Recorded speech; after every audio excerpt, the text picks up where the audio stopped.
Hello and welcome to TNA Top 10 College Football for Week 9.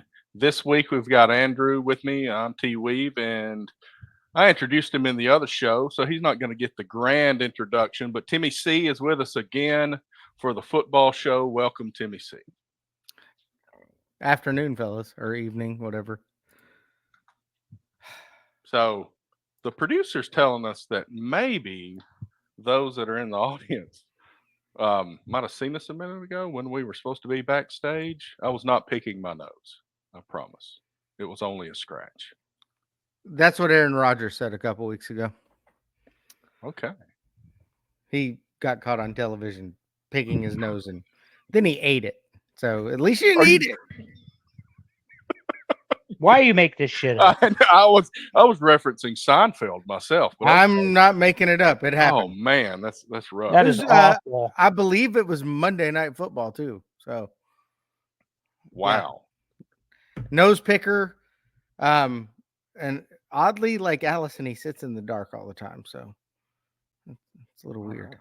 Well, we didn't have a lot of upsets this week. You know, we've been having upsets every week, but Liberty finally got beat. They have the softest schedule in college football year after year, and Kennesaw State, which is like not even a real winless team. Kennesaw State. That's the first FBS win that they have in their history. It should be winless Saw State. That's clever. I like it. That's what I do. I've been seeing that people have been capitalizing the W at the end when they put it on Twitter or something. But yeah. Well, see, my favorite is that Mike Norvell should spell his last name with 7 L's. That's funny. That is good. We're going to get to Norvell, but let me get this out of the way. Fucking Yankees 3-0. They're down to the Dodgers right now. This is absurd. This World Series is over. You might as well just turn it off. This is getting bad. No, we are to the end. You're going to learn about this, my friend, when we talk about the Ohio State-Nebraska game here shortly. So what's funny right now during the World Series, we anybody that follows us knows that if you watch the show now, you get the football show after the regular show. But I post the audio for the football show on Tuesday and the audio for the other show on Wednesday. So what they're going to get is like the 6th through 9th innings on Tuesday. Which is weird. Yeah, totally. Yeah, and then they'll listen to the first few innings after that. So, sorry. We're only in the top of the third, Terry, because the Dodgers cannot get out. That's the problem here. That's because of Milky Butts. Milky Butts. As you learn about it. You'll learn about that. You'll learn about that tomorrow, kids. Which is not what I said, but that's okay. Mookie Betts. But Liberty's not undefeated. But who is undefeated that we need to start paying attention to, Andrew? Well, so BYU, top 10 team. And they have a win over SMU, Southern Methodist University, currently a ranked team. Iowa State, Indiana, and Pittsburgh, all undefeated. Iowa State, of course, of the Big 12, Indiana, the Big 10, and Pittsburgh, the ACC, not ranked in the top 10, all ranked in the top 20. It's interesting that Pittsburgh at 7-0, with a fairly dominant performance this season, took down Carolina. Obviously, this past week, Carolina's trash. They took down Syracuse. 3 pick sixes in the first half never happened before. Yeah, incredible. Your old quarterback there, Mr. Timmy C. Mr. McCord. Now you see how they get him back. Showed him the door. Yeah, they fired his ass. But Pittsburgh is not getting the respect I don't think they deserve, but they haven't beat anybody. Vegas is not giving them respect this week either. We'll talk about that later. Yeah, and they were a 3.5-point favorite. Or no. BYU was a 3.5-point underdog to UCF and beats them by 2 or 3 scores. It was, and they were. Go ahead, Tim. I won that bet. Yeah, they were in control of that game. Was never out of question that BYU was going to win it. Never out of question. Gus fired their defensive coordinator. And I was just going to say, Gus just fired his DC. And you guys both know, you start firing coordinators, next up, head coach. So, but anyway, Iowa State has got to win over Iowa. Quality win. They did it in Iowa City. So, that's a big deal. Indiana has rolled. They rolled Nebraska. They rolled Washington. The Buckeyes have them on the schedule, and we're going to get to, and we can get to it now. Right now, there are 3 undefeated teams in the Big Ten: Oregon, Indiana, Penn State. Their common opponent will be Ohio State in the final stretch. So if Ohio State loses those games, Well, they already lost to Oregon. Well, no, I mean, if they lose to Indiana, Penn State, they're done. We will help you with that, Frankie, because if they lose to either one of those, they're done. Yeah, The not SEC is going to roll 4 deep. Not necessarily. And I picked 5 deep, by the way, sir.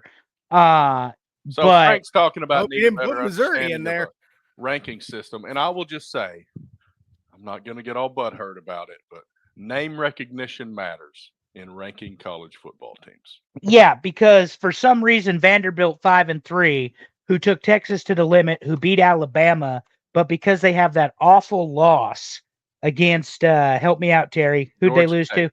Georgia State. But beat Alabama and lost to Georgia State. But look at the schedule they have coming up too. They have to play Georgia. They have to play Tennessee. They're not getting respected this week either. We'll talk about that later. So Vandy's not getting the respect, but the undefeated teams in the top 20, you've got teams with losses ranked higher than them, and maybe rightfully so. It's not all about wins and losses because there's quality in those. I think Alabama with 2 losses is ahead of Pittsburgh, right? They're ahead of Pittsburgh, Iowa State. Oh no, because Alabama's, are they 12th now? Maybe, I don't know. 14, but 14. So they'd be ahead of Pittsburgh, and Iowa State is number 11 or 12, and Indiana is there too. But it depends on which poll you look at. 1 through 7 are identical again. 1 through 7 identical. And Army's undefeated, but nobody paying attention to Army because Navy got walloped by Notre Dame. I was going to say, weekend, so I love Army. I hope they go undefeated, but those poor bastards are going to. It's a completely different level of football. Yeah, but yeah, like you said, there's a lot of interesting subtext to the storylines. But you've got 6 or 7 undefeated teams. The SEC does not have a undefeated team right now, not one. It's because they're beating the shit out of each other. Yeah, and we knew that was going to happen. A&M had that one game against Notre Dame. Yeah, they would be undefeated. Close loss, and A&M. We're going to talk about them as a team. Mike Elko did be. There's too many of these teams that are supposed to not be good that are actually playing well. I mean, LSU's better than I want them to be. Mm-hmm. Yeah. To hell with LSU, but I think they're going to cannibalize each other, but I think you're going to end up with 4. And I honestly think it's going to be Georgia, Tennessee, Texas, and the 4th spot is kind of. It almost has to be A&M at this point, just because it's either Alabama or A&M. I think LSU. It could be LSU. I think if A&M is one of them, it really helps. Because A&M's not going to get the benefit of the doubt for the name recognition, but if they're far enough up there, they'll take a spot. But if they should get it for dollars spent, is what they should get it for. But if you've got an Alabama lingering there on the bubble, they're going to round up on Alabama. Yeah, every time. Always. No. Yeah, and Alabama's 2 losses are single scores. Those are what we call quality losses, single scores to top 10 teams. Ohio State. Vanderbilt played so well against Texas. Well, that was what I said about Vanderbilt, is the rare loss that moves you up in the top 25. But it didn't, and we'll get there. But Ohio State's 1 loss is a quality loss because they lost to Oregon on the road in Eugene. It makes it a quality loss. It doesn't hurt them as nearly as much. And what's Bober's nonsense here? Shut up, Bober. I don't think with a 12-team playoff. Yeah, with 12 teams. Let's go ahead and show that. I don't think with a 12 teams playoff, that's true. Yeah, I think you're wrong. And when they expand to 16, you'll have a 3-loss team squeak in there. He's dressed they'll be from the SEC jersey, talking about 2 losses. Hockey lets in people that have losing records into the playoffs. What are we talking about? It's a good point. But fuck hockey. There. Now we've got it in both hours. Terry, I guess we need to get this show on the road, and what better way, than to talk about the news and notes you have for Auburn. Okay, well, first off, and I'm just going to throw it out there, Hugh Freeze had the shits this week, and he Like I'm just going to say literally. it that way. Yeah, he had the runs, so he did not go to Lexington, Kentucky with the team. He came up a day after. But the funny part about this, I saw the Auburn team on my way back from Louisville to Nashville. We okay, passed their and all right. So I need you to explain this to me because you're an Alabamian. right, So we're coming back, which by the way they had a police escort, yeah, which created, of course, on the interstate. It's the pace car because everyone slows down and won't yes, pass it. So I'm like yelling and I'm pulling an Andrew basically at the Yankees. Mhm. I'm like, fucking go! Oh no, you're pulling an And- Andrew. You're pulling an Andrew behind the wheel. Again, Yes. clearly you do not listen to this show. So we get to the front of the line. There's 4 buses, the band yeah. and the football team. We get to the front of the line, the 3 cops in front of them. An Auburn City police and 2 Alabama state troopers. Right. Not even in jurisdiction, and motherfuckers are slowing down for them. And to that point, Well, that's dumb. Kentucky does Alabama have so much law enforcement resources that they can send a city cop and 2 state troopers all the way to Lexington to escort 4 buses for Auburn? They're not that good at football. Well, we got enough people with guns down here that are willing to play. Does their Alabama get like an armed National Guard escort to wherever they're playing? I will say this, Tim. Anywhere Nick Saban goes, he has a state patrolman with him, and he's the retired head that is football top coach. priority. The Alabama football coach. Yeah. Well, he should We have get lucky Secret Service. He's a national treasure. But what I'm saying is Saban still, as the retired Alabama football coach, has a state trooper with him making those appearances. It's kind of like the Secret Service of Alabama has slightly misplaced priorities, is what I'm learning. Well, there's no doubt because we do have an election coming up pretty soon. We could really talk about that. But more on the whole thing of Hugh Freeze going up a day late. So Auburn does their little tiger walk thing, just like they always do at home. They'll do that on the road. And there's video after Hugh Freeze has 24 hours of just it coming out of every end. He is shaking hands with the fans. And I'm just like, I'm praying for all these people that they're not just. I hope they had the disaster portable zone. Germex, the little minis, carry them like the liquor bottles. That was y'all what love. was in his hand when he was shaking hands with him. He's like, here's some hand sanitizer. Here's some hand sanitizer. Ah, good Lord. But here's the thing. The runs were a theme for Auburn this week, both off the field and on the field, because they ran all over Kentucky. 328 rushing yards to Kentucky 70, 500 yards of offense. They finally won a turnover battle and a 24-10 victory for the Auburn Tigers. 500 yards, 24-10 means the defense of Kentucky still showed up. But 500 yards on a Mark Stoops defense? Holy fuck me, Batman. Kentucky's not good. They only play good against Georgia. No, they're better than that. They're going to win 8.5 games a year, Tim, usually. This particular stat line shows that Auburn couldn't finish and Kentucky locked them out of the goal line. I mean, they did could have well been on penalties, third down, turnovers. Yeah, I mean, they do struggle in the red zone. Yeah. That has been a continual thing all year. You're right, 500 yards and 24 points. That's supposed to be more than that. Lot more than that. Yeah, because that means they move the ball up and down the field. Right. 328 yards rushing on Mark Stoops' Kentucky Wildcat. Not only that, they had -8 yards rushing in the first quarter. Yikes. And they ended good. up with 328. So what happened? They figured it out. Shut up, Tim. I'm asking Terry a serious question. No, what I happened? mean, I was watching it. They figured it out. They did. And that's why I've been kind of saying that all year. Jarquez Hunter is supposed to be the best running back in the SEC, but Hugh Freeze keeps trying to take a quarterback that is mediocre and pass the ball all over the field and turns the ball over. He finally figured out that running the ball and playing defense works. 4 for 12 on third down. That's a great defensive line for you guys too, Terry. Yeah. And Now, these young defensive backs are getting better, and you see that there was 2 interceptions. They were not picking the ball off early in the season. They're starting to turn that turnover ratio on its head because we had the worst turnover ratio in the country, but the defense is starting to find the ball a little bit.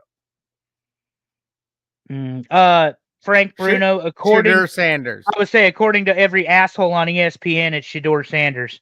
I would stay away, buyer beware. I would not. He's going to be the next. What's the guy from Washington? Michael Penix Jr. No. Jaden Daniels. You're talking about the Washington. He's going to be the next Jaden Daniels. He's going to be the next Joe Namath. For those of you playing along at home, I got both of those trivia questions right. It was, Michael Penix Jr. He's in Atlanta now, and it was Jaden Daniels, Heisman Trophy winner for LSU. Both Washington boys. Oddly enough, yeah. And both pretty good quarterbacks. But anyway, so Terry, this looks like a good game. Finally, a good win for Auburn. But we said it last week. Something finally has to happen. Right. I thought that they would win one of the next 3. Texas A&M, they keep proving that they're good. That's coming up on the schedule. I just don't see that being a win. They got the Iron Bowl coming up. But, this week maybe. We'll talk about that more later. But why don't we go to the next SEC game? And that's Texas and Vanderbilt. Vanderbilt plays tough again. Much closer than it deserved to be. Timmy, your thoughts on this game? I thought Texas came out flat, but Vanderbilt's for real. I find it baffling myself. Yeah. They passed for 288 yards, rushed for 106, but Vanderbilt rushed for 114 yards. This is not a crap defense at Texas. They have players, and Vanderbilt still moved the ball on them. Well, I know they've got players because they blocked them out 3 for 12 and forced 3 turnovers, which is Vandy being Vandy.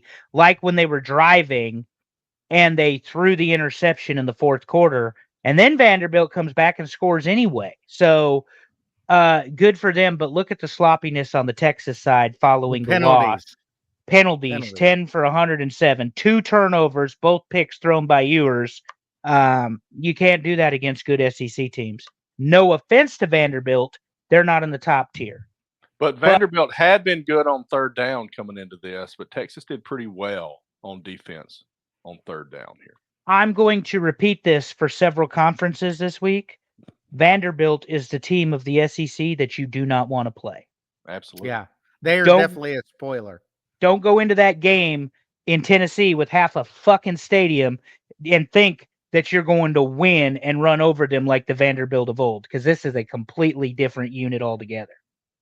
And Nick Saban jinxed them, gave everybody the bugaboo because he said only team he never worried about was Vanderbilt. But you take one of these teams with lesser talent, and they do have lesser talent, and you put a gutsy, athletic quarterback on that team, it can be a world of difference. And that's what's showing up. Let's talk about their student body. To hell with the football team. Their student body ripped down a goalpost and carried that shit to the river. Do you know how long of a walk that is? I don't, because I'm not familiar with Nashville. Over 2 miles. Yeah. Yeah. They walk the goalpost 2 miles. Where they get these muscles? Right?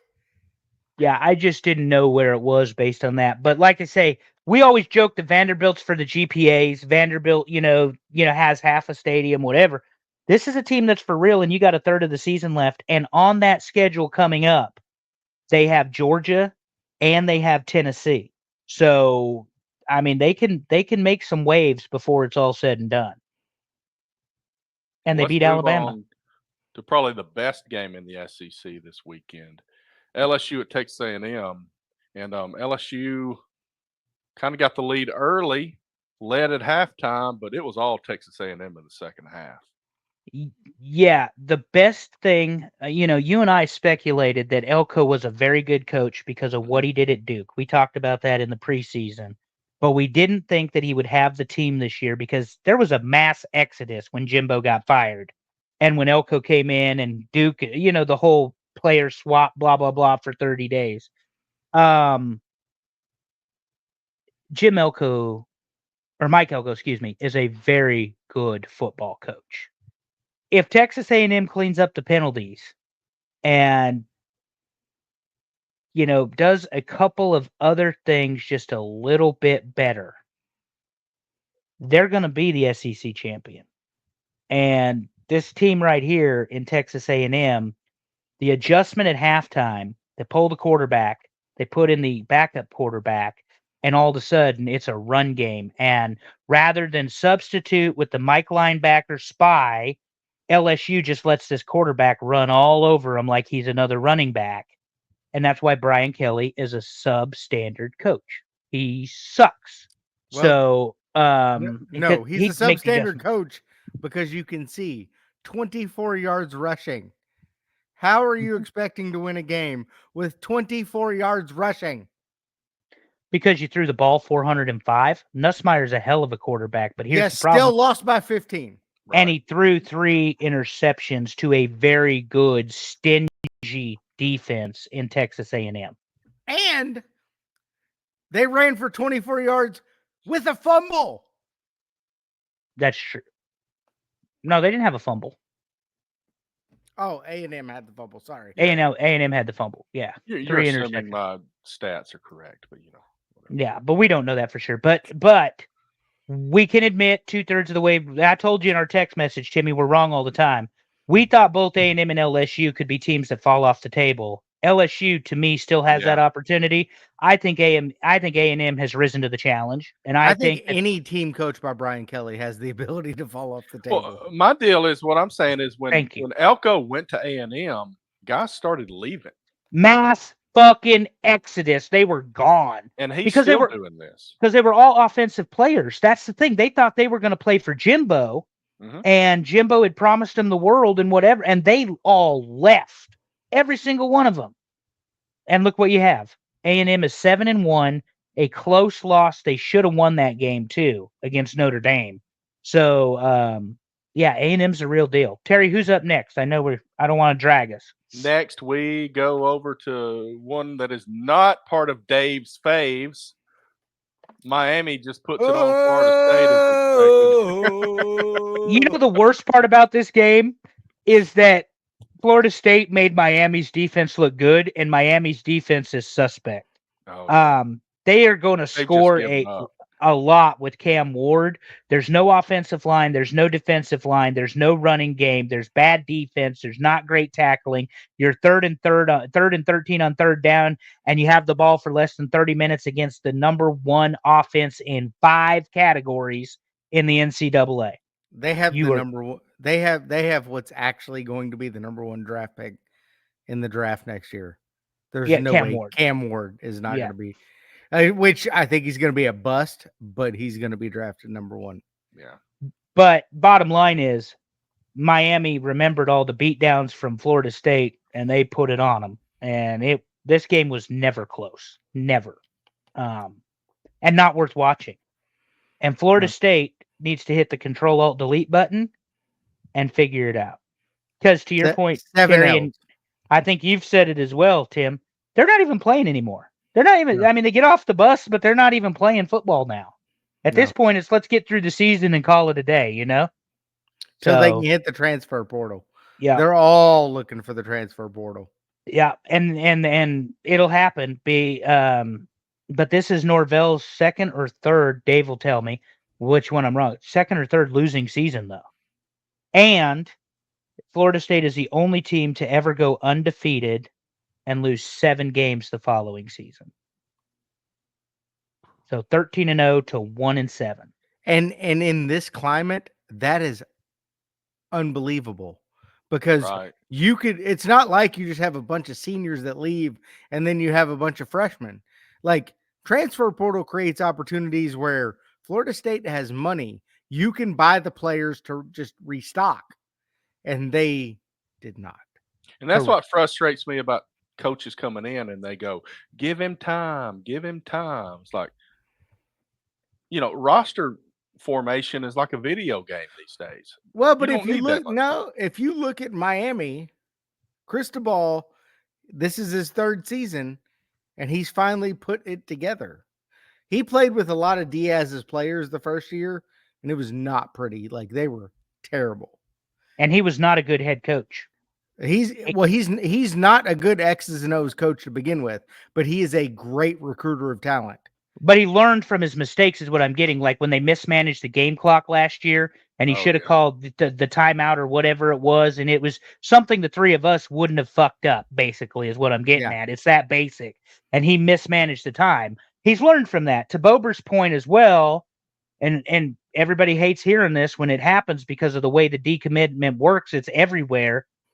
They are decommitting in mass from Florida State. They are losing a lot. Is when you have a bad season, they're like, nope, I'm good.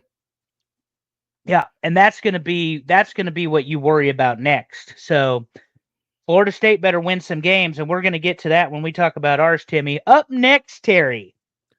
Notre Dame at Navy, and it wasn't close. Six turnovers to 0, 5 lost fumbles for Navy, and you just can't do that. Marcus Freeman, Ohio State. Shout out to you there, Timmy C. And Al Golden. That defensive game plan completely shut Navy down. And I honestly wish the Bengals had Al Golden back. I mean, but when you're talking 6 turnovers, you don't win football. We say it every week, Terry. You don't win football games with a stat line like that. Right. I mean, they rushed for 224. They're a team that's got to rush for more than that. But, I mean, they're giving the ball up so much. Yeah. Well, when you pass for 88, you definitely got to rush. And you can tell from the stat line, Navy was giving it to him close to the goal line. Oh, yeah. Yeah. You're getting, and then you're giving it up. Yeah. Yeah. And that's good. Yeah, Auburn has 500 with 24 points and Notre Dame 466 with 51 points. That's the difference there. That's the difference. Yeah. They closed. They finished. That's the difference. Next, we move to the Big 12, and we got Kansas and Kansas State, and this game was closer than it had business being, honestly. Kansas shows up for once. Yeah, they've been awful all year. They got one. They did get one win maybe a couple of weeks ago, so they've got one FBS win, I think. But what happened to them? 25. They were supposed to be good. They were in the top 25 in the AP to start the season. And we all predicted them. We all predicted them to be good, a lot like Florida State, and they have just derailed. But Kansas State's going to be gritty. They're going to be tough. They're going to play their game, and always a balanced attack. Look how clean this game is. 9 total penalties between both teams. I picture Kansas State like you picture University of Kentucky. They're good for 7.5 to 8.5 wins a year, and that's about always have been. And they've always been and basement right there. They've always been the team nobody wants to play either, because they will play it tough and play aggressive, and that dates back to the Bill Snyder days when he was there in Manhattan. Didn't they beat Oklahoma in the championship game? They did, 15 years ago or something like that. Drummed, and they beat them back in the early 2000s too. And they drummed them. Fucking Yankees, 0 outs, runners on the corners, son of a bitch. Move on, Terry. Move on. Let's go to the Big Ten, and we've got Illinois at Oregon, and Oregon just showed up like the number 1 team supposed to, 38-9 against Illinois. And Illinois is a pretty damn good football team, but it didn't matter this week. Fastest offense in football. 35 points in the first half. And it doesn't matter who's coaching them. They just keep rolling that same offense out every year and just drum people. My concern is once they hit an SEC team that has a defense, i.e. Georgia, maybe Texas, this is going to change. Well, they have to be able. Oregon has to be able to play their game, and their game is speed, because they're all undersized. It's a very undersized football team, but they are faster at every position than just about everybody on the offensive side of the football. And they are balanced. That's the key. But to your point, Tim, you get Georgia's big, aggressive defenders, particularly on the line and in the linebacking core, that are also fast. They're gone. They're also fast, though, for big linebackers. They take up a lot of space. They don't miss tackles. They're very well disciplined. All of the inside out, outside in game isn't going to work. You're not going to run a bunch of reverses, and you're not going to run a bunch of pitches against a Georgia defense, because you're going to end up buried in the backfield trying to get that ball moving that direction. And then you put yourself behind the chains, and it's not pretty. and go ahead and try to pound the rock up the middle against a defense like Georgia. Yeah. It doesn't work. Ooh, did he get him? Nice play, Trevino. But Illinois, they're going to hang around. They'll have a nice bowl, maybe against Vanderbilt. Well, that's the thing. Maybe the least watched bowl in the history. best bowl. Yeah. He's done exactly what he did at Wisconsin. This is a Wisconsin football team. He's going to run double tight. He's going to run power eye. He's going to run play action. This is his football team. That's what they do. The problem is you get down 35. You can't do that against Oregon. No, you can't run that game anymore. Yeah. So, and the fact they only completed 161 yards pass, and you look at the balanced attack of Oregon. But to our point we've made before, they scored 38 on 527, so they probably left some points on the field, to be honest. Probably. And now, Terry, for the game that mattered for this particular show. All right, here we go. Nebraska at Ohio State. Take it, boys. Woo! Timmy, you go ahead. You're the guest. We were bad. We were so bad. I didn't even get to watch it. I had to go back and watch highlights. It was very short, like 30 seconds worth of highlights. Ohio State came out very uninspired, and I know you love Nebraska. Ohio State should have drummed you, and they did not. They let you guys just hang around and hang around and hang around. They played very uninspired, terrible football. Well, I actually watched the game, unlike you, and Nebraska's defense owned your Buckeyes. That's the defense that should have showed up against Indiana and did not, and I fully acknowledge that. I thought the games would be reversed. They play Indiana close, and the Buckeyes, Terry will tell you, I jokingly picked them by 3 last week, but I felt like Ohio State was going to win by 3 or 4 touchdowns. Right. Genuinely thought that. 5 penalties not called on Ohio State. I'll be glad to send you the tweet. No, I know Ohio State gets a favorable whistle. Holding. Now, this is something I'm going to take you to task for because you represent Buckeye Nation, and it's a fucking disgrace this week. And that is that when the targeting call went down against your cornerback or safety, I think his name begins with an A, and now he's suspended for the Penn State game.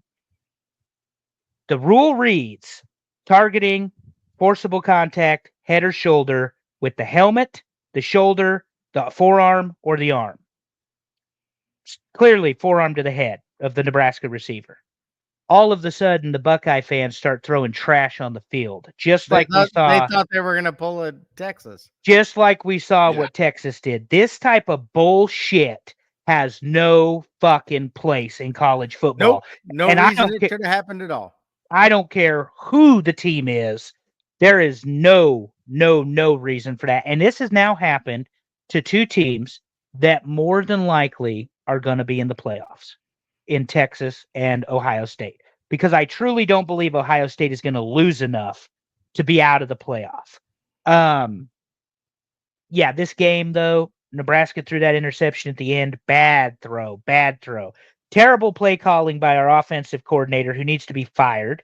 Terry, I was on record last year when Nebraska had 4 chances to go bowl eligible that the offensive coordinator cost our team the game, not by his play calling, but by the situation that he put those offensive players in. Same thing here.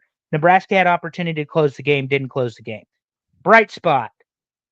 3 for 3 on field goals, including a 54-yarder, which isn't good for anybody. That's not easy for anybody to hit. Nebraska's got 4 chances to get bowl eligible. They're going to be bowl eligible, and they could be 9-3 at the end of the season. So if you got a loss to Ohio State, Indiana, and Illinois in overtime, so be it. Good season. But they need to win enough games to keep Dylan Raiola, and that's all there is to it. Well, here's the problem with Ohio State. I expect them to miss the playoffs because I fully expect Penn State to beat them this week. Oh, wow. We're not there yet, sir. Don't spoil your pick. Well, I can just tell you, Ohio State has been playing up or down. Like they played Oregon tough, but they came up short. I don't think Oregon is as good. I think they are a house of cards. I don't think they're that great, which means Ohio State is really not that great. I expect the head coach to be gone after this year. Ooh. He thinks you can keep beating Michigan and keep that job. Let him miss the playoffs this year. He will be gone. Well, Timmy and I, Terry, sound very similar, don't we? That you paid $25 million and you brought in Chip Kelly, and it wasn't to beat Michigan. And it wasn't to win the Big Ten title. It was to win the national championship. Mm-hmm. And yes, Ohio State always gets the calls. The 2002 national title. See that in question. Also, just so we're on the same page, speaking of not getting calls, your coach during the targeting call, screaming at the referee, put his hands on the referee. You get a sideline warning. Do not get a penalty. Disgraceful. They should have kicked him out. Matt Rule does that shit, and I promise you they'd ejected his ass, you know? If So, Hugh yes. Freeze would have done that, the ref would have gotten the flu. Terry, are we going to talk about the top 10? Why don't we do it? So this week, no, we're not yet because we're going to run through some other scores. Oh, we got to run the other scores. Yeah. We do more scores than the ones we break down. So Alabama just puts it on Missouri. Alabama's back, baby. Who saw that shit coming, though? A goose egg? I mean, I get that it was in Tuscaloosa, but damn. 34-0? Missouri is terrible. They were They're still ranked. They're number 25 still. They're still. I don't get it.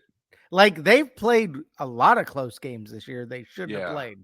They were a lot better last year. Oklahoma. Oklahoma's not doing very well at all. 3 double-digit losses for this first time since 1998.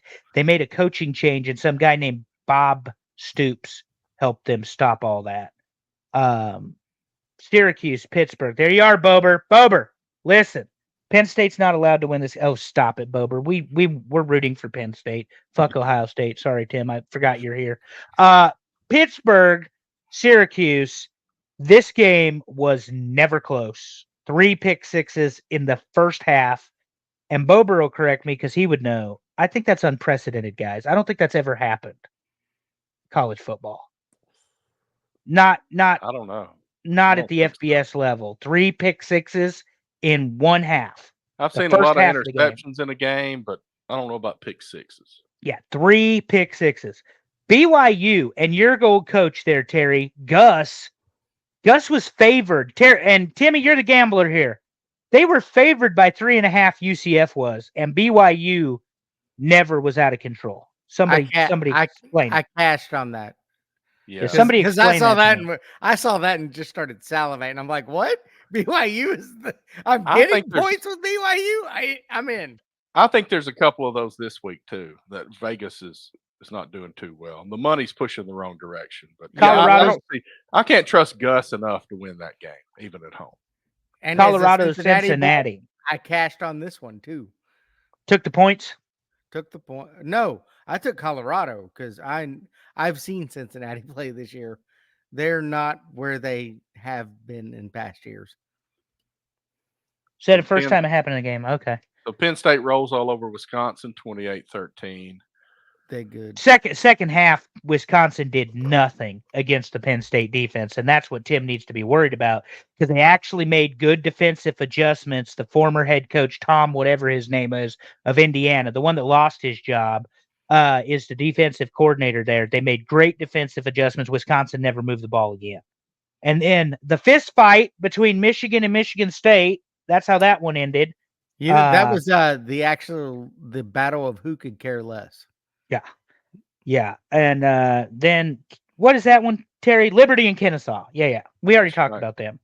We did, but Kennesaw State with their first FBS victory over Liberty, who's been winning regular season games for a long time. It's winless Saw State. Well, they're 1-6 now. Not anymore. Now they're winless Saw State. Now, do you want to go to the top 10? Let's do we have a top 10? All right. We do have a top 10 for week 9. Let's go to number 10, and that is Tennessee at 6-1, 3-1 in the SEC. And their last win was against Alabama. Took a week off, and now they've got Kentucky in Knoxville this week. They've got a path to the playoff, but they've got to get by Georgia And at Vanderbilt. and Vandy. And they're at Vandy. Does not so. seem as easy as normal this year. Yeah, let me behave myself and give Vanderbilt the respect they deserve. So they will be a 2-loss team at the end of this. And I think they get in. Quite possible. That makes sense. Number 9, Terry. Sorry, 9. Number 9 is Texas A&M. This is their first time in the top 10 for us.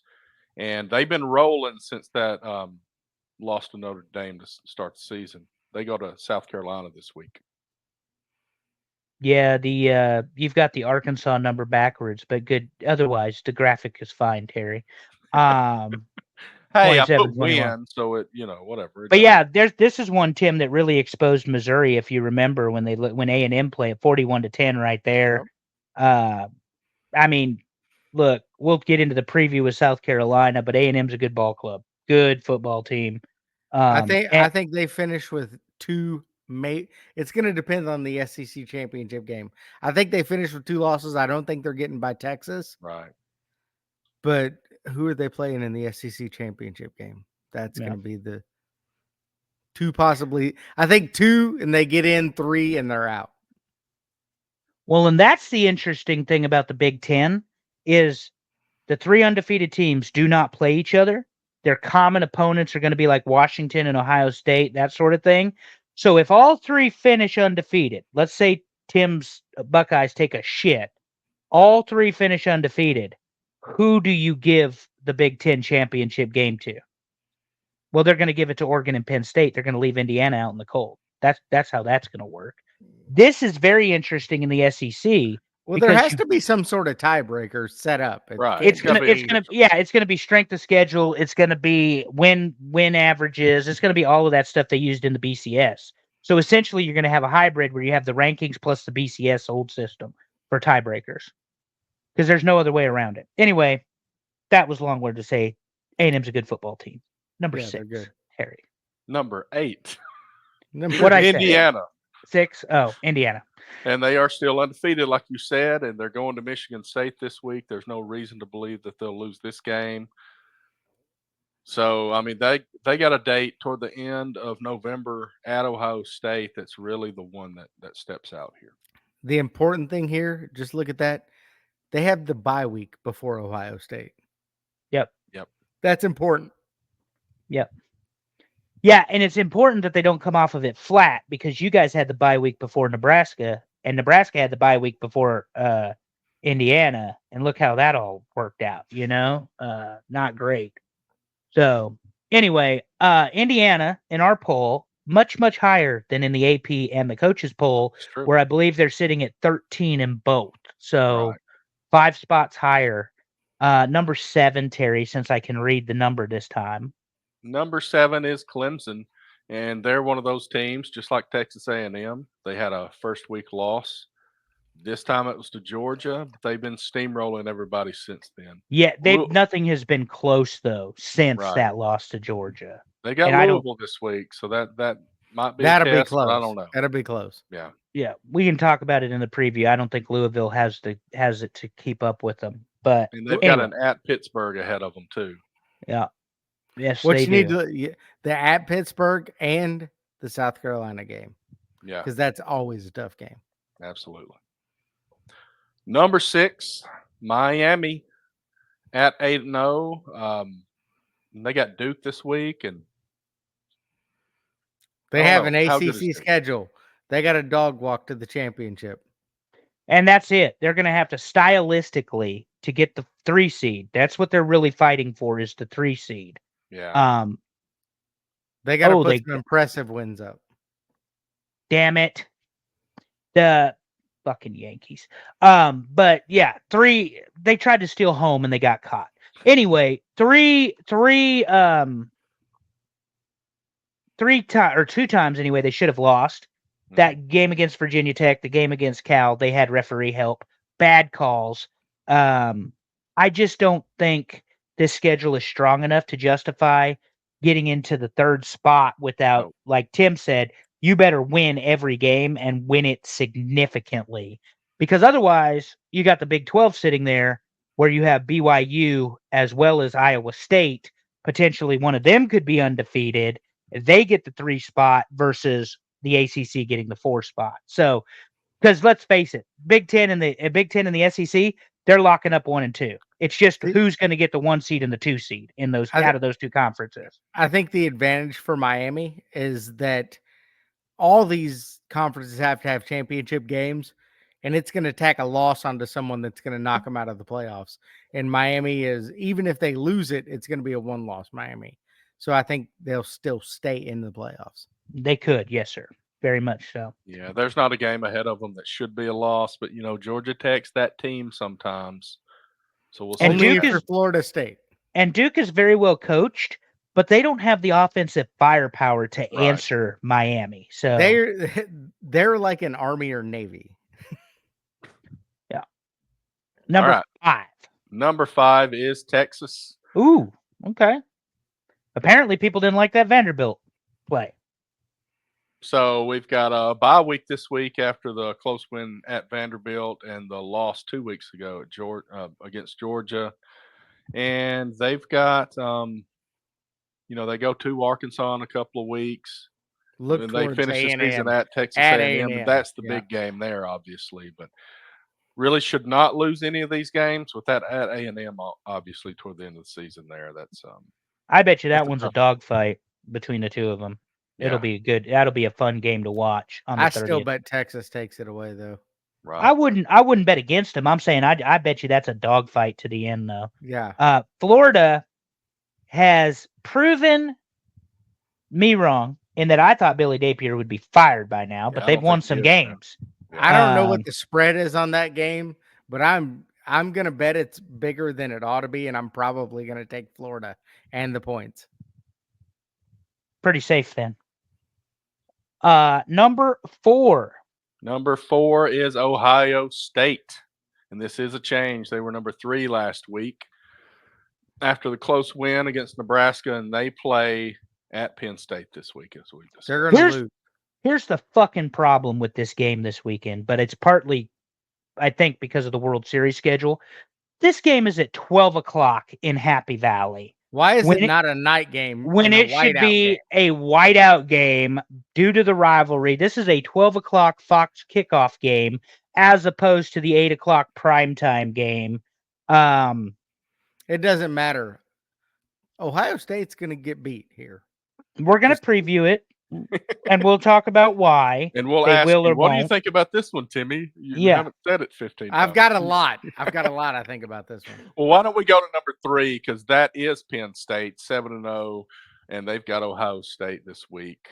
They're not flashy. They're not fancy, but they just keep beating teams. But he has not been able to beat Michigan or Ohio State. Why is this year the year? They seem different.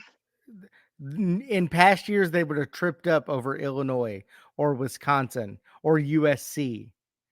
They've not done that this year. That is correct. I agree with Tim on that. They're a solid, balanced team. Because I thought the game with Illinois, it was 21-7. But don't let the score fool you. It really wasn't that close from a playing standpoint. Penn State was very good that night. They are aggressive and they are physical. And Drew Aller's playing better football than he had last year. And that's going to, there's Mike Bober. We can always count on Bober. Franklin is not going to Franklin this year, oddly enough. And that's an Ohio State fan. We can always count on Bobes. He loves it. Let's go ahead and hit number 2. That is Georgia at 6-1, 4-1 in the conference. They've got their rivalry against Florida this week. They should have plenty for Florida. We'll talk about that more later, but they're back. But next week they travel to Ole Miss, and that should be a nasty game, followed by hosting Tennessee. So they've got some games lined up in the next several that are going to be and tough. Then they got UMass. Before they got the worst team in FBS, number 134, Tel Aviv. Yeah, they're not going to UMass like Missouri did. Well, it's going to be funny when like the 7-3 Georgia team takes on UMass and beats them 107-12. 4 field Yeah. goals. This is good stuff. Okay, number one Number with the one, bullet. the Oregon Ducks, Yeah, 8-0, quack, quack. 5-0 in the Big Ten. They're going to Michigan this week, and we'll discuss that game in a minute. But after this Michigan game, I mean, who's the toughest game on the schedule? Is Michigan the toughest game they got left? Wisconsin. At Wisconsin's At tougher than Michigan. Oh, yeah, because it's at Wisconsin. Make no mistake about it, Wisconsin's still a good football team. They're that team that people don't want to play. Michigan is going to fold up like a tent this weekend, and we'll get there in the preview. By the way, their biggest game is going to be the Big Ten championship game. That's going to be their tough game. That's true. In Indianapolis. All right, let me run it down. Go. Number 10, Tennessee. Number 9, Texas A&M. Number 8, Indiana. Number 7, Clemson. Number 6, Miami. Number 5, Texas. Number 4, Ohio State. Number 3, Penn State. Number 2, Georgia. And sitting at the top, the Oregon Ducks at number 1. That was week 9. Let's move on to week 10 and talk about the games ahead of us. Very first one, I do this chronologically. And since they're making it the noontime kickoff, Ohio State at Penn State at noon. Ohio State favored on the road by 3.5. Timmy, go ahead and tell us. Give me Penn State plus 3.5. Ohio State, they're not it this year. They're going to be, they'll beat Michigan. But Ryan Day is on his way out. I have a feeling. Nebraska has a very good defense, an excellent defense. Penn State has an elite defense. And Nebraska got 2 sacks, 5 tackles for loss, I believe it was. Penn State is going to pressure Will Howard. And they have an offense. And it's going to be ugly when 108,000 people in Beaver Stadium start screaming their heads off. I'm taking Penn State by 7. I'll pick Franklin after he proves to me that he can win the big game, but not this week. I'm taking Ohio State by 4. Terry with the heel move, Timmy. You believe that shit? I mean, I like it. I hope they do, but that's my money is not going to do that. He's the Big Ten Lane Kiffin. Speaking of Lane Kiffin, Ole Miss at Arkansas, also at noon. Ole Miss favored by 6.5. And this Arkansas team, it's hard to They're figure scrappy. out. They're scrappy. They are. They play everybody well, or they get their asses kicked. They're up and down. Yeah, they're inconsistent. You don't know which Arkansas team you're going to get. I have yet to see Lane Kiffin's offense hit on all cylinders, like all cylinders. I don't know what it is at Ole Miss right now where they can't get their shit together, because I picked them to win the SEC without Nick Saban at Alabama. And this was supposed to be the very best team Lane Kiffin's ever had, thanks to the transfer portal and recruiting. They failed to deliver. But their defense is better. Jackson Dart is still a fantastic quarterback. They still can run the ball. He can still throw the ball. Kiffin has still got great offensive schemes. But the Razorbacks are that team that just won't go away against these teams. And I think that Sam is coaching for his job there at Arkansas, and they already have his replacement in Bobby Petrino at offensive coordinator. Good. The same as I think Chip Kelly becomes the head coach of Ohio State if they make a move on Ryan Day. So all that being said, to tell you I'm taking Ole Miss by 14 because Lane's my guy. Yeah, I think Ole Miss by 14. And you didn't put this up there, but I'd take the over too, whatever it is. Probably around 1 million. Yeah, I was saying yeah. They're gonna throw the ball like crazy at both teams. Terry, I'll knock a touchdown off of it and take Ole Miss by 7. I will say. All right, you're up first, Terry. Duke challenging the U, a 20.5 point underdog at Miami, 12 o'clock. Can Manny Diaz's defense slow down Cam Ward?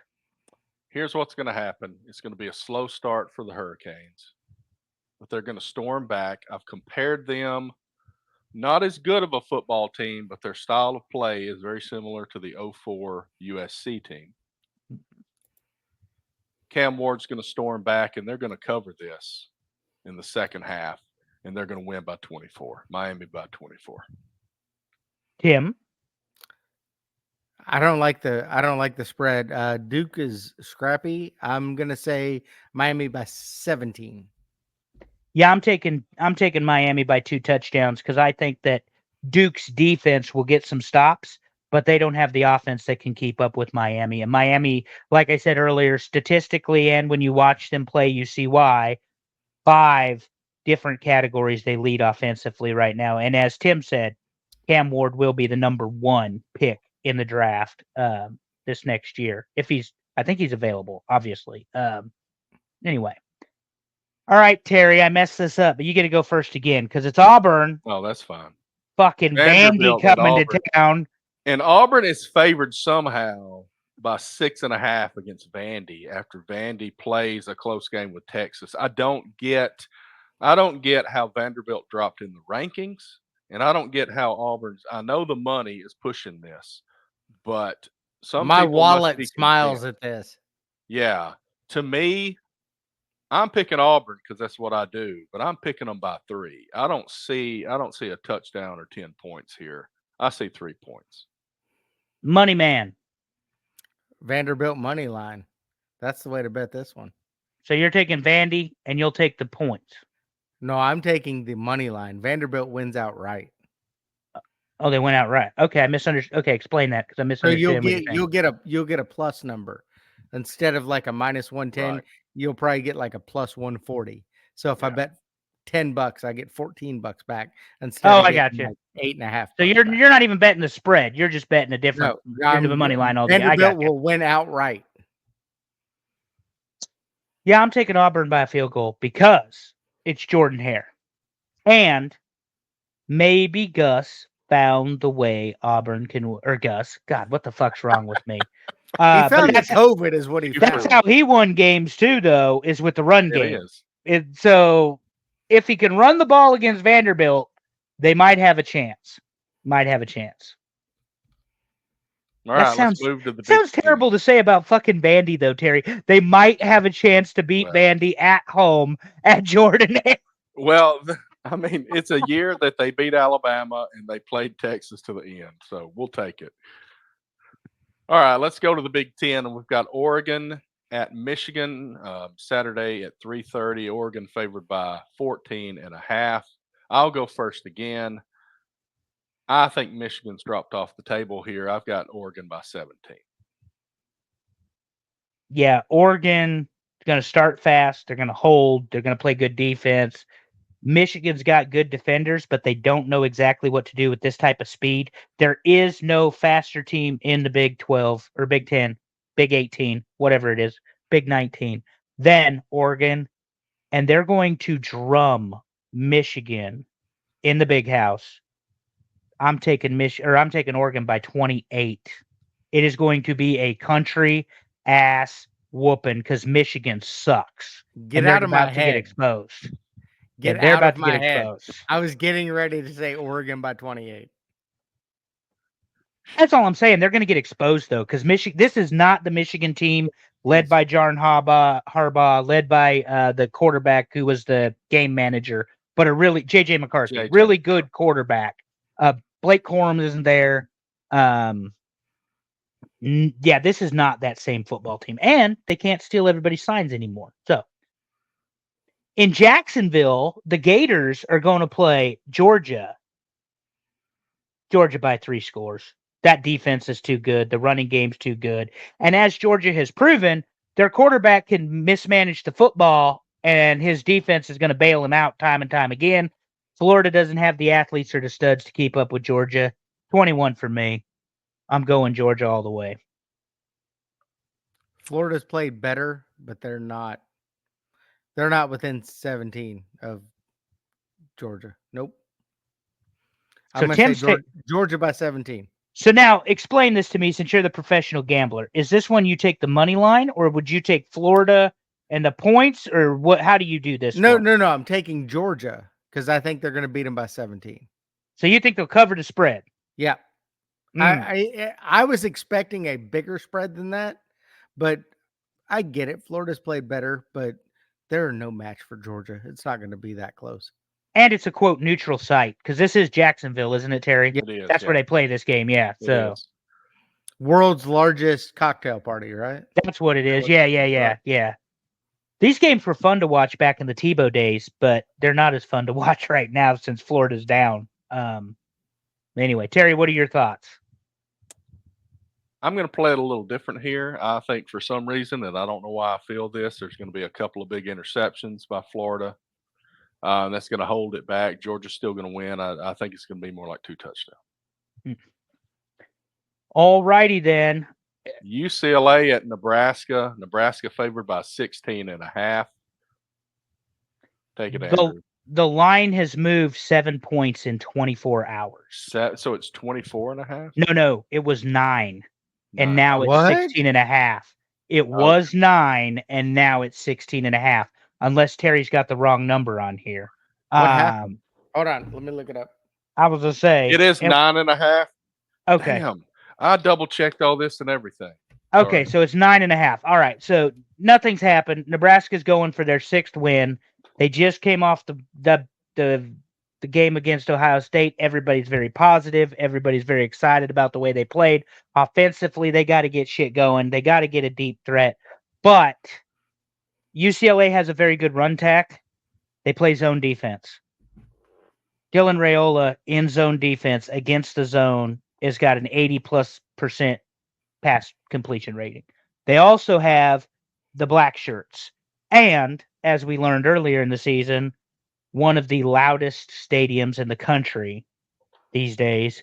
So I'm taking Nebraska, and I'm going to take them by. I'm going to take them by Terry's line here. I'm going a full 17 points.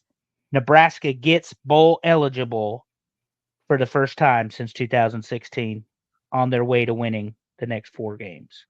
Yeah, if you look in the notes, I had it at 9.5. I don't know why it's wrong on the graphic. But no, it's wrong on the graphic because Florida, Georgia was 16.5.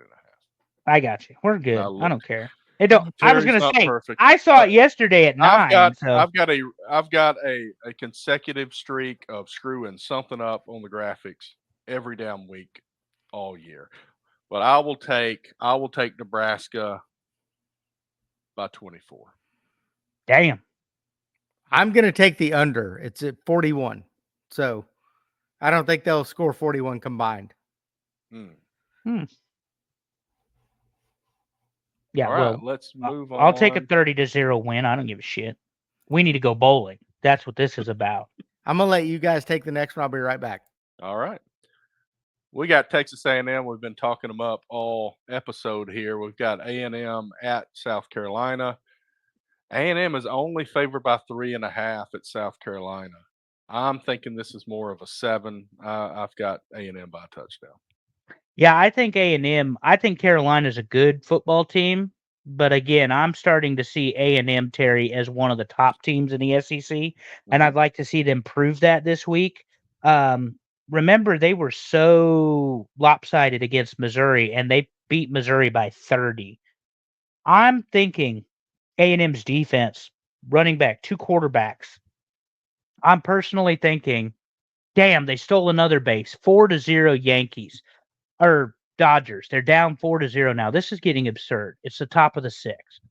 They might lose this World Series to the best offense in baseball. What the fuck, Terry? Anyway, as I filibuster, give me A&M by 10. Seriously, I think that defense is really going to come show up this weekend. And while South Carolina is better than last year and the year before, I don't think they beat A&M even at home in Columbia. No. I think A&M is going to surprise some folks in the next few weeks. They are solid, more solid than we were giving them credit for, and I think they just they put it on because that 3.5 looks really low. Got any thoughts on A&M at South Carolina? I think A&M definitely beats them by more than 3.5. I could see A&M by 10, maybe 14. Right. I just think the defense of A&M's too good, and I think Carolina's got too many missing pieces. And that's all. It's just a talent thing at this point. But speaking of a talent thing, Clemson, the cream of the crop of the ACC for the last decade and a half, probably, in all fairness, against Louisville in Death Valley, the other Death Valley, in Clemson. And it's a night game. And it's a night game. Clemson favored by 10.5. Either one of you, go. Go ahead, Timmy. Clemson's been smoking people. Louisville has played somewhat tough. No, Clemson beats them by 14, 17, maybe 24. Who knows? Yeah, I want this to be a close game, but I just don't think Louisville has that team this year. If like it they were have in the Louisville, I may give them the 10.5, but Yeah. not in Clemson. I'm thinking 13. We'll go 13. Louisville cannot finish, and that's been their problem all year. They cannot complete a drive. They make a mistake. They throw an interception. They get a penalty, whatever it is. Meanwhile, Clemson's a very disciplined football team, and it's at home, and it's at night. And they are on the march to the ACC championship against Miami. At least that's the goal. No offense, Bober. I'm taking Clemson, and I'll take them by 17. All right. The final game that we're going to talk about, and Bober will be happy about this, but he's not going to be happy about this spread. And I double-checked this one. No way that's right. I've looked it up multiple times. What? SMU favored at home by 7.5 against undefeated Pittsburgh. Yeah, Pittsburgh is getting no respect, and that was kind of my point. They're 7-0, and they're 18 in, I think, both polls. I think they're 18 in both the AP and the coaches poll. So they're getting no respect, Tim. Now SMU has lost, but only one loss, and I forget. I even said who it was earlier. Now I've forgotten who it was, but it doesn't matter. What are your thoughts on that, on this game? If you want to make some serious money this week, bet the Pitt money line because it's going to be a plus number, and they are going to house SMU. So, just looked it up for us. SMU plus 7 or minus 7.5. Oh, the over under 59.5. I would also bet the under. That's a lot. Yeah, 59.5. Bober says Holstein is questionable. I'm guessing that's a Pitt player quarterback. Okay, they're 17, Bober. The point is they're 7-0. And I was complimenting your team. They're not getting respected.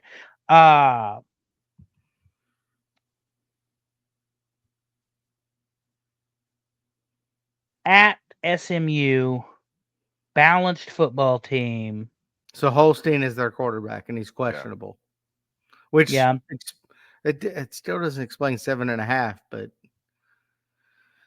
unless Pittsburgh has a balanced offense, so quarterback, and he's questionable. Yeah, I'm still taking Pitt money line. Brett Lashley, do I have that right, Terry?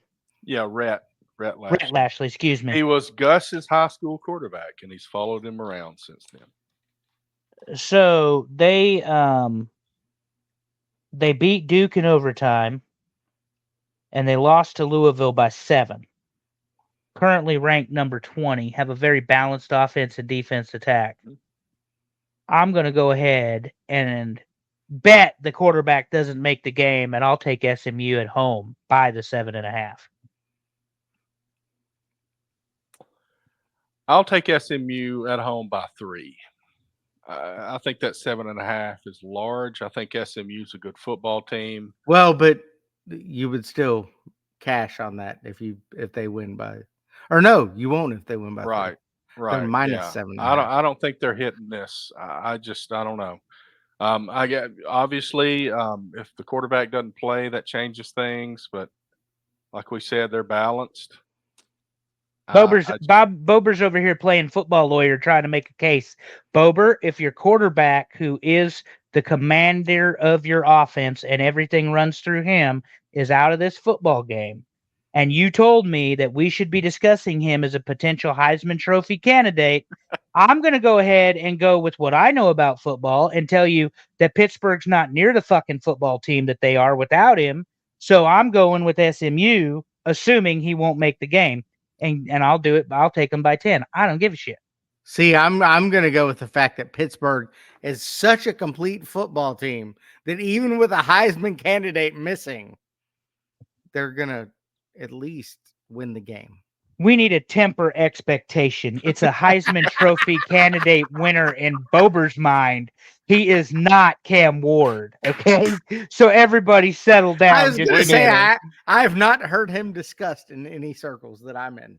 We may need to bring Bober on the show next week to rip into it. He's Garrett unavailable walks away from me. because that's why we tried to schedule him. He's unavailable next week. He's Save it up for us later. He's unavailable forever if you want Yeah. to talk. He's got a Well, hockey game. Well, next week I think is his Clemson game, isn't it? Or that's the game he's unavailable for is the Clemson week. Okay. So, anyway, that's a fun list. Good gambling tips too, Tim. So nice to know you can bet multiple things. And I had I'm one very screw good up. at gambling. Considering going professional if I had money, so that's the problem there. I will Great say the advice. number was correct in the notes. What? Yeah. I said the number was correct in the notes. Yeah, you're I'm still- fine. I'm You're still- fine. Yeah, don't worry about it. But that was just weird that they would have jumped that far. But anyway, they're gonna Let's win. talk about Well, he's who's a gonna make Heisman games, candidate. right? What do you expect? So the pick'em, I took the lead in the pick'em. I don't know if Bryant just didn't pick this week, but he is no longer in the top 3.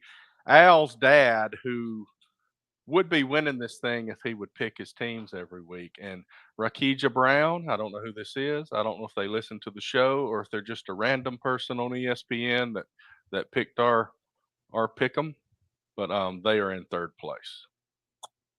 But I have And- winning percentage. I'd be up there because I miss weeks all the time. Because oh yeah, for you some were in the reason, lead and then you dropped. It doesn't show in like my fantasy home. I just get like random emails like, "Hey, make your picks," and I'm like, "Okay, Right. make your picks."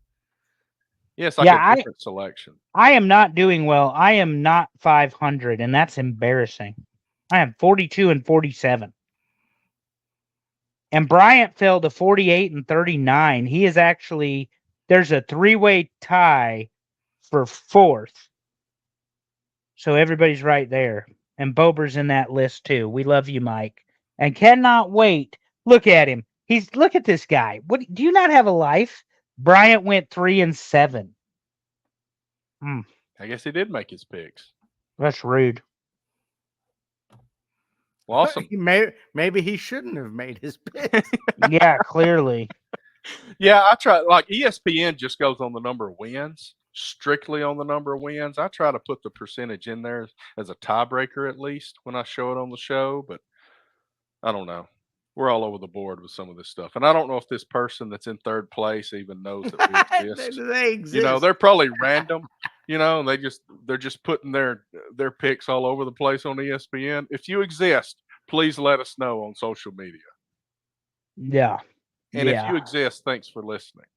We certainly appreciate it. And we do. We mean that genuinely. So good show. Fun time. Absolutely. It's been fun. Thank you, Timmy C, again for coming on. It was great in the first show with Allison Faye and Timmy and me and Andrew talking about Halloween candy. Next week, we're going to move on to something else that we haven't even decided yet because that's how we work. Favorite normally. Thanksgiving dressing. Tell them, Terry. Yeah, I think we're going to have a Survivor Series list at some point. I got that in my noggin. That's going to be fun because we don't do wrestling too often because wrestling is probably the most niche subject matter on our show. So we don't dive into it a lot, but we got one coming up next month. But thanks, Timmy, again for coming on. Thanks, Bober, for putting about 150 comments in the comment box this week. He is an active participant, and we enjoy it. I can't wait to have him on the show so I can tell him why he's wrong, and then let him respond. But anyway, always, it's been fun. Thanks, everybody, for coming. Be a champ this week, everybody. See you next time.